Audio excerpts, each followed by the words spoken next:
Hello friends, welcome back to my YouTube channel the Vani classes. Friends, इस video में हम बात करेंगे नेशनल करिकुलम फ्रेमवर्क 2005 के बारे में। ठीक है, तो वीडियो को अंत तक देखना क्योंकि ये वीडियो आपके लिए बहुत हेल्पफुल होने वाली है आपके एग्जाम पॉइंट ऑफ व्यू से, और ये क्वेश्चन इंपॉर्टेंट है। इसके चांसेस होते हैं कि ये आपके एग्जाम में आए। और जो लर्नर्स इस चैनल पर न्यू हैं वो चैनल को सब्सक्राइब कर दीजिए। सब्सक्राइब करने के बाद नोटिफिकेशन बेल को प्रेस करके ऑल पर भी क्लिक कर दो ताकि जब भी वीडियोस आएँ तो उनकी नोटिफिकेशन आपको सबसे पहले मिले। तो चलिए बात करते हैं नेशनल करिकुलम फ्रेमवर्क 2005 के बारे में। हम शुरू करेंगे एनसीएफ के इंट्रोडक्शन से कि एनसीएफ है क्या।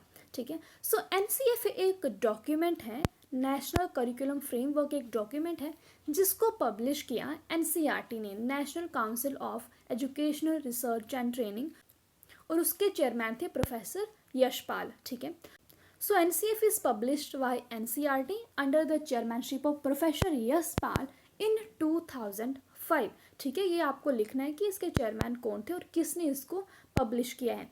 और इसका मेन मोटिव क्या था? इसका मेन मोटिव ये था कि पब्लिक की अटेंशन लानी है कि जो एजुकेशन है, ठीक है, वो किस तरह से हेल्प करे बच्चों को पढ़ने में ताकि उनका डेवलपमेंट हो सके, उनकी ऑल राउंड डेवलपमेंट हो सके और बच्चों का इंटरेस्ट हो स्टडी में। ठीक है, to focus public attention on what should be taught, कि क्या पढ़ाना है बच्चों को और कैसे पढ़ाना है। ठीक है, साथ में the document provides the framework for making syllabi, कि सिलेबस कैसे बनाना है, ये भी इस डॉक्यूमेंट ने कहा कि टेक्स्ट बुक्स कैसी होनी चाहिए, जो टेक्स्ट बुक हो वो चाइल्ड सेंटर टेक्स्ट बुक्स हो, साथ में teaching practices within the school education programmes in India. इन पॉइंट्स के बारे में इसने बात की, उसके बारे में हम आगे अच्छी तरह से डिस्कस करेंगे। ठीक है, एंड जो मेन पर्पस था कि एनसीएफ को डेवलप करना है हमें, वो क्या था?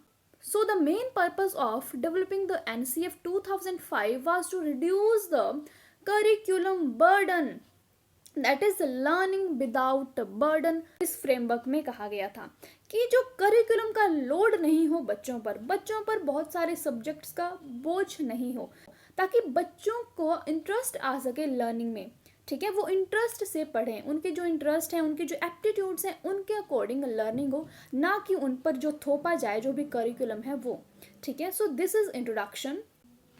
अब बात करते हैं what are the major recommendations for curriculum reconstruction, कि हमने फिर से करिकुलम को फ्रेम करना है।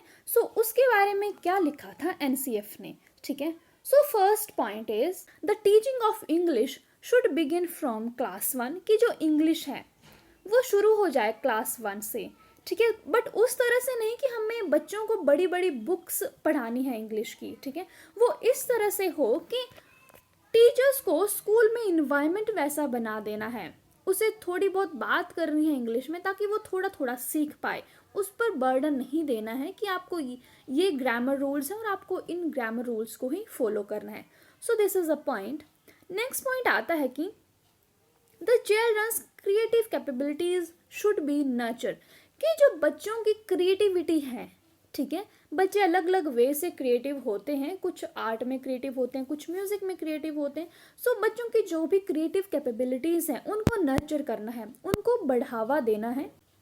नेक्स्ट पॉइंट आता है student should be provided task that allow independent thinking, multiple ways to solve problems, creativity and self discipline, कि हमें बच्चों को वैसे टास्क देने हैं, वैसे उनको काम देने हैं ताकि वो थिंकिंग कर सकें, उनकी जो थिंकिंग कैपेसिटी है वो डेवलप हो सके, वो इंडिपेंडेंट थिंकिंग कर सकें, वो खुद से कुछ सोच सकें, और जो आपने टॉपिक दिया है उनको तो उसके बारे में वो अलग अलग वेज में जाकर उन प्रॉब्लम्स को सॉल्व कर सकें। ठीक है, जो प्रॉब्लम आपने उस टॉपिक में दी गई है उनको। ठीक है, साथ में बच्चा अपने क्रिएटिव आइडियाज़ लगा सके, अपनी क्रिएटिविटी से प्रॉब्लम्स को सॉल्व करें और बच्चे में सेल्फ डिसिप्लिन भी डेवलप हो। ठीक है, these are the points. Next point आता है कि teacher pupil ratio should be 1:30, यानी कि अगर एक क्लास में 30 स्टूडेंट्स हैं तो इन पर एक टीचर होना चाहिए। ठीक है, और अगर बच्चे 30 से ज़्यादा हैं एक क्लास में तो उसके सेक्शंस में उसको डिवाइड कर दिया जाना चाहिए और 2 टीचर्स उन सेक्शंस को लें। ठीक है, this is also a point. Next बात आती है कि 3 लैंग्वेज फॉर्मूला है उसको फॉलो किया जाना चाहिए, जिसकी बात एनपीई में भी कही गई थी कि 3 लैंग्वेज फॉर्मूला को फॉलो करना है, कि जैसे हिंदी इंग्लिश आपकी लैंग्वेजेस होगी, साथ में आपको मदर टंग का भी यूज़ करना है। नेक्स्ट पॉइंट वही है कि mother tongue is the medium of instruction in lower classes. जो प्राइमरी क्लासेस हैं वहाँ पर हमें मदर टंग का यूज़ करना है, जिससे हमें बच्चों को सिखाना है ताकि वो ईजिली नॉलेज को ग्रास्प कर सकें। नेक्स्ट पॉइंट आता है learning should be made joyful for learners, कि जो लर्निंग हो वो बच्चों पर बर्डन नहीं हो, ठीक है। बच्चे इंजॉय करें उस लर्निंग को, बच्चे खेल खेल में पढ़ें, ठीक है। प्ले वे मैथड्स का टीचर यूज़ करे बच्चों को पढ़ाने के लिए। So this is a point. Next point आता है child centred teaching learning. NCF में लिखा गया कि चाइल्ड सेंटर्ड टीचिंग लर्निंग का प्रोसेस हो वो टीचर सेंटर्ड नहीं होना चाहिए, ठीक है।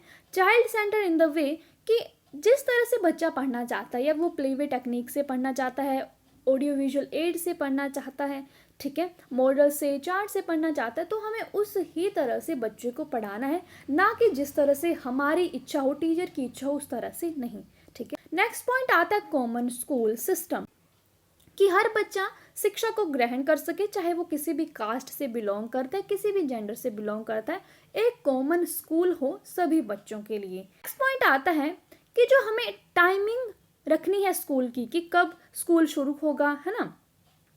सो उसके लिए हमें कंसल्ट करना है जो ग्राम पंचायत है उससे, यानी कि जो कम्युनिटी है उसका भी इम्पोर्टेंट रोल लिखा गया एनसीएफ ने, कि कम्युनिटी भी पार्टिसिपेट करेगी जो भी स्कूल का या फिर डेवलपमेंट का प्रोसेस होगा, या फिर कोई भी इंपॉर्टेंट डिसीजन लेने होंगे स्कूल के लिए, उसके लिए, ठीक है। So these are the major recommendations for curriculum reconstruction. अब 4 स्कूल स्टेजेस दिए थे एनसीएफ ने, ठीक है। सो उनके बारे में एक एक करके डिस्कस करते हैं कि what are the school stages according to NCF 2005। First stage is early childhood education, यानी कि ECCE, जिसको आप अर्ली चाइल्डहुड केयर एजुकेशन भी बोलते हो। ये चलती है जब बच्चा प्री प्राइमरी क्लासेस में होता है, यानी कि स्कूल में एंटर करने से पहले की स्टेज होती है ये। सो इसमें हमें बच्चे को सिखाना होता है प्लेवे टेक्निक से, या फिर बच्चे को एंगेज करना है हमें म्यूजिक में, आर्ट में, ठीक है। साथ में हमें नेचुरल इन्वायरमेंट देना है बच्चे को, ताकि वो उस लैंग्वेज को सीख सके और अपने शब्दों को भी वो एक्सप्रेस कर सके, ठीक है। So this is point 1। Next point is not be burden with the knowledge of 3R। 3R का मतलब होता है कि रीडिंग, राइटिंग और अरिथमेटिक। आपको इसके लिए बच्चे को फोर्स नहीं करना है, बर्डन, बोझ नहीं देना है कि आपको रीडिंग भी ऐसे ही करना है जैसे मैं बोल रही हूँ, लिखना भी ऐसे ही है, और अरिथमेटिक यानी कि मैथ्स कैलकुलेशंस भी, या फिर मैथ जो है वो भी आपको इसी तरह से सॉल्व करना है, ठीक है। तो आपने बच्चे को इन्वायरमेंट ही उस तरह का देना है कि वो इन सबको सीख पाए, ना कि उस पर बर्डन देना है। So this is early childhood education. Second आती है एलिमेंट्री स्कूल एजुकेशन। सो एलिमेंट्री स्कूल एजुकेशन आती है ग्रेड 1 से लेकर 8th क्लास तक। तो उसमें आपको देना है बच्चे को 3R का नॉलेज, क्योंकि उस समय तक बच्चे की इतनी डेवलपमेंट हो गई होती है कि वो रीडिंग, राइटिंग और अरिथमेटिक को सॉल्व कर सकें, ठीक है। नेक्स्ट इज इंग्लिश में बी टॉट। इसमें आपको इंग्लिश भी सिखानी है, बट जो पहली थी अर्ली चाइल्डहुड एजुकेशन, इसमें आपको मदर टंग का ही यूज़ करना था, ठीक है। साथ में एलिमेंट्री स्कूल एजुकेशन में आपको मैथ्स भी सिखाना है बच्चों को, मैथमेटिक्स कैलकुलेशंस भी करवानी है। नेक्स्ट स्टेज आती है third stage, that is secondary school education. So secondary school education में क्लासेस आती है 9th और 10th। सो इसमें कैसा करिकुलम हो कि जिससे बच्चे की एबिलिटी ऑफ रीजनिंग या फिर लॉजिकल थिंकिंग जो है वो इम्प्रूव हो, बच्चा रीजनिंग लगा सके, लॉजिकल थिंकिंग कर सके, और साथ में 2 लैंग्वेजेस का यूज़ करना है। वो कोई भी 2 हो सकती हैं, और उन दोनों में से एक जो होगी वो इंग्लिश होगी, ठीक है। साथ में अलग अलग जो डिसिप्लिन हैं वो भी पढ़ाने हैं आपको, जैसे math, science, social science, economics, music वगैरह, ये सब आपने बच्चों को पढ़ाने हैं, ठीक है। Fourth stage is higher secondary school education. Higher secondary school education में आती हैं क्लासेस 11th एंड 12th। सो इसमें बच्चे की चॉइस हो स्ट्रीम्स में, कि बच्चा अपने इंटरेस्ट, अपने एप्टीट्यूड के अकॉर्डिंग अपनी स्ट्रीम को चूज कर सके, जैसे आर्ट्स, साइंस, कॉमर्स वगैरह ये सब स्ट्रीम्स होती हैं। सो बच्चा अपने इंटरेस्ट के अकॉर्डिंग स्ट्रीम्स को चूज कर सके। साथ ही लाइब्रेरी की फैसिलिटी भी प्रोवाइड करनी है, लेबोरेटरीज हो जहाँ पर एक्सपेरिमेंट परफॉर्म कर सके बच्चे, कंप्यूटर फैसिलिटी हो यानी कि आईसीटी लैब हो, प्रोजेक्ट वर्क करवाने हैं और साथ में प्रैक्टिकल्स भी आपको परफॉर्म करवाने हैं बच्चों से इस स्टेज में। ठीक है, सो दीज आर 4 स्टेजेस। अब बात करेंगे कि ये जो डिफरेंट स्टेजेस थे, इनमें आपको असेसमेंट कैसे प्रोवाइड करनी है बच्चों को, आपको असेस कैसे करना है बच्चों को, क्या क्या वेज हो सकती हैं असेसमेंट की। सो जो फर्स्ट स्टेज थी that is early childhood care education, ठीक है, that is ECCE, and first और जो सेकंड क्लास होगी एलिमेंट्री स्टेज की, उसमें क्या करना है आपको, उसमें कोई भी टेस्ट नहीं लेना है बच्चे, ठीक है, आपको सिर्फ खेल खेल के माध्यम से उसको पढ़ाना है। और जो असेसमेंट होगी वो ऑब्जर्वेशन के बेसिस पर होगी कि बच्चा क्या कर रहा है, टीचर को ऑब्जर्व कर रहे हैं और उस बेस पर उसको असेसमेंट देनी है। कोई भी टेस्ट रिटन या फिर ओरली फॉर्म में नहीं लेना है आपको, ठीक है। सेकंड आता है 3rd to 8th class of elementary stage में क्या करना है, असेसमेंट होगी ओरल और रिटन टेस्ट से, साथ में आप ऑब्जर्व भी करोगे और ओरल और रिटन टेस्ट आपको लेने हैं इस स्टेज में। और टर्म वाइज एग्जामिनेशन शुरू की जाएंगी क्लास 7 से, ठीक। एंड थर्ड स्टेज में क्या होगा, जो स्टेज चलेगी 9 to 12th class of secondary and higher secondary stage, उस स्टेज पर क्या होगा, असेसमेंट में भी based more on test, examination and project works. जो असेसमेंट ली जाएगी वो ज़्यादा बेस होगा उसका कि टेस्ट, बच्चे ने टेस्ट में किस तरह से परफॉर्म किया है, उसने एग्जाम किस तरह से अटेम्प्ट किया है, प्रोजेक्ट रिपोर्ट्स उसने कैसे दी हैं, असाइनमेंट्स उसने कैसे की हैं। सो इस बेस पर आपने असेसमेंट देनी है और ऑब्जर्वेशन तो देनी है, साथ में सेल्फ इवैल्यूएशन पर भी फोकस करना है, ठीक है। So these are the assessment at different stages. अब बात करेंगे कि एनसीएफ ने लैंग्वेज डेवलपमेंट के लिए क्या क्या रिकमेंडेशंस दी, एक एक करके हम इसके बारे में बात करते हैं।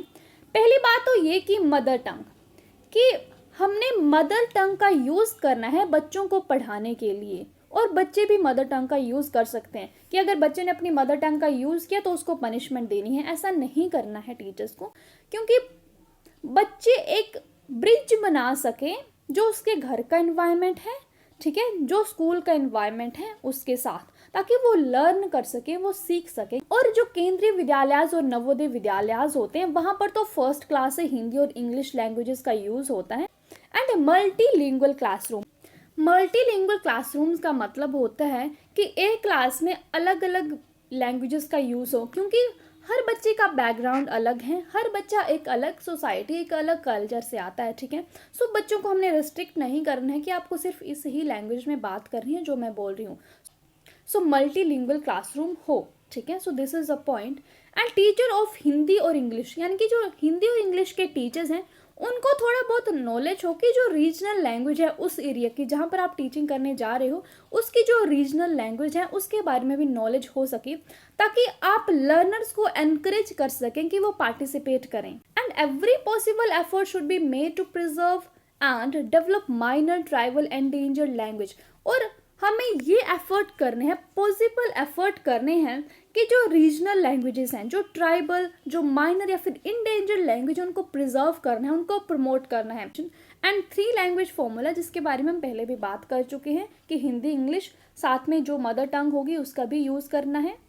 सो these are the recommendations of NCF about language development. और भी बहुत सारे पॉइंट्स, अगर आपको वो भी ऐड करने तो आपको बुक से मिल जाएंगे, बट मेन आइडिया आपको यहाँ से मैंने दे दिया। सो एंड में हम कंक्लूड करते हैं जो भी हमारा टॉपिक होता है उसको।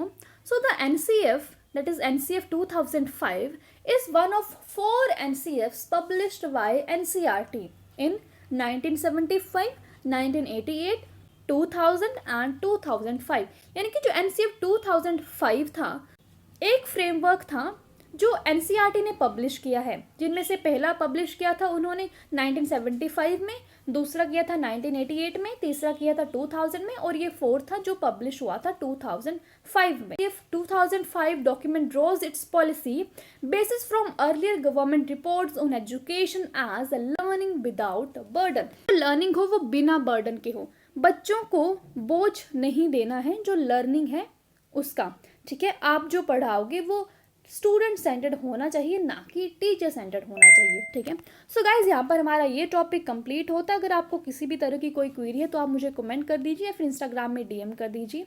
ठीक है, मैं वहाँ पर भी आपका रिप्लाई दे दूंगी। So that's all for now guys. Video अच्छी लगी हो तो वीडियो को लाइक करके जाना, चैनल को सब्सक्राइब नहीं किया तो सब्सक्राइब करके जाना। And thank you so much for watching. Bye bye, take care.